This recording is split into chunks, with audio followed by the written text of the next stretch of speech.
Эсептөө палатасы былтыр 13 миллиард сомдук каржылык мыйзам бузууларды аныктаган. Алардын ичинде бюджеттик жана мамлекеттик каражаттарды максатсыз пайдалануу, мыйзамсыз чыгымдар, туура эмес эсепке алуу, мамлекеттик активдерди натыйжасыз башкаруу сыяктуу фактылар орун алган. Почему из года в год в Минфине такие нарушения финансовой дисциплины и все остальное? В чем проблема? Почему мы не можем решить?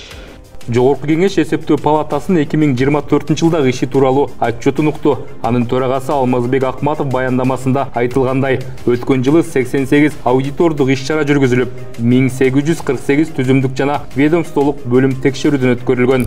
2024 жылы ээлеген кызмат ордунан 45 адам бошонгон жана 24 жылы 76 кызматкер адам дайындалган. Отчеттук жылда 5 кызматтык териштүү жүргүзүлгөн, анын жыйынтыгында 1 мамлекеттик инспектор ээлеген кызматынан бошотулган. Тартип жазасын колдонуу, 2 мамлекеттик кызматкерге эскертүү берилген.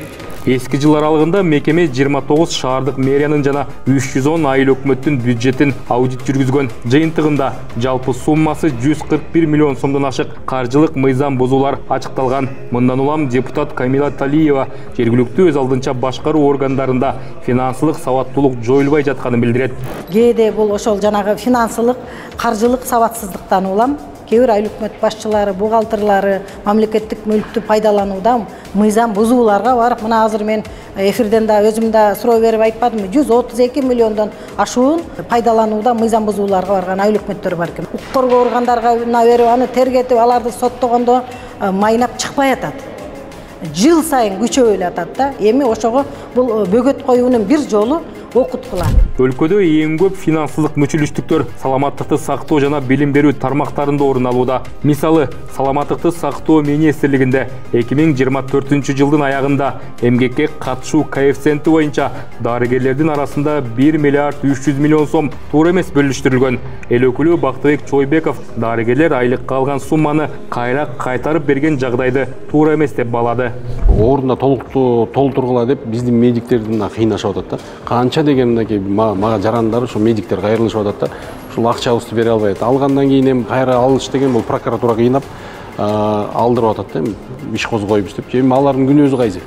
Ошон үчүн ушул маселе боюнча дагы мындай тапшырма бердик. Эми бул дагы мындай алган нерсени иштетип алабы, башка жол менен кылабы, эмгек кодексин карап ошого ылайыктап иш алып барыш керек деп ойлойм. Ошол эле маалда медицина тармагында жемкорлук бар экени байма-бай эле көтөрүлүп келет. Депутат Сүйүнбек Өмүрзаков эсептөө палатасын бейтаптарды дарылоо үчүн мамлекет тарабынан берилген дары каражаттарын дыккат кароого чакырды. Биз да барып өзгөрүп атпайбыз. Дарын алып кел, буну алып кел, шприц алып кел, баарын алып кел дейт дагы.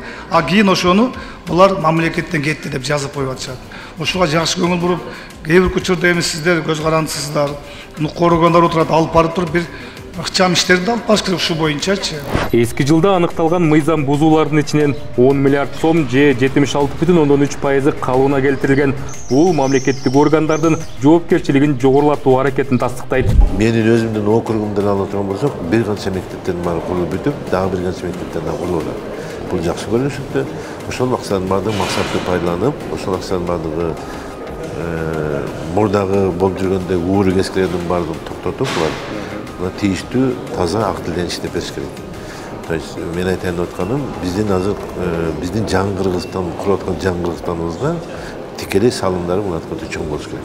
Бир катар сунуш пикирлерди эске алуу менен Жогорку кеңеш эсептөө палатасынын 2024 жылдагы иши жөнүндө мекеме төрагасынын отчетун жактырды.